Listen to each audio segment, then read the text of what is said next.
We were all in heaven at one point, and just like Lucifer falling in love with himself and getting kicked out of heaven and fell in consciousness, we fell in consciousness. So we fell in consciousness. Now the only way we can get back up there is if we rise through love, and that was the only way to bring our consciousness back up. These stories are about us. We were in heaven. This is the key there. We were in heaven. We fell in consciousness down to Malkuth, which is earth.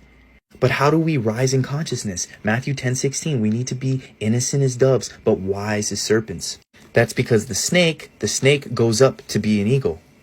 So the root chakra to the crown chakra, 144, the 144,000 go to heaven. This is a frequency, this is a vibration. You got to raise your vibrational frequency. The whole point is to raise your vibration. You have this kundalini energy that falls and goes back up depending on your hormones. You have the sun and you have the moon. You have the Horus's eye and you have the moon. Horus, moon, hormones. And then just like how women have a menstrual cycle, men have a cycle too. You have the three gifts from the wise men. That is from your pineal gland. You have your dopamine, serotonin, melatonin, and it falls, creates the chrism oil, rises back up to Christ consciousness. This, like, society has basically externalized everything of what you are, everything that is sacred about you. They've externalized it. You are the Holy Grail. Your neck is in your head. That's the chalice. You have the fountain of youth, which is the cerebral spinal fluid that falls down in consciousness and comes back up. You have Pandora's box, which is your heart. They make you externalize all of these gifts that you have.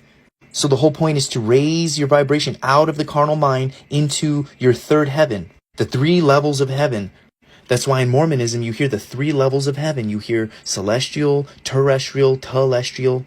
Only those in the celestial kingdom will live in God's presence. And that's why veganism is a must.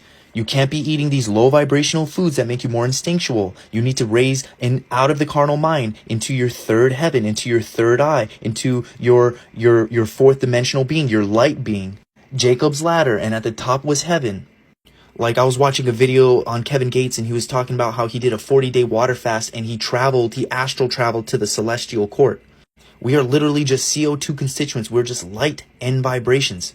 So they say we're looking at the universe through a peephole that you put a key through. So if you're looking, you're only going to see what that peephole allows you to see, but there's different frequencies and vibrations. And that's what we're going to call CO2 constituents, which is nothing but light and vibration. And that's where everything truly exists.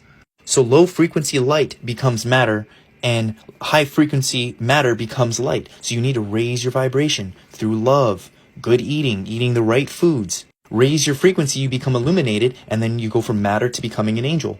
And that's why you got to do everything with love, because high frequency, short, fast wavelengths activates many more DNA coding sites. That's what love does. The highest form of worship in Luciferianism is the inversion of God, and that's with fear. It activates few DNA coding, keeps you bonded, it shackles you to this construct. Fear literally just prevents you from becoming illuminated.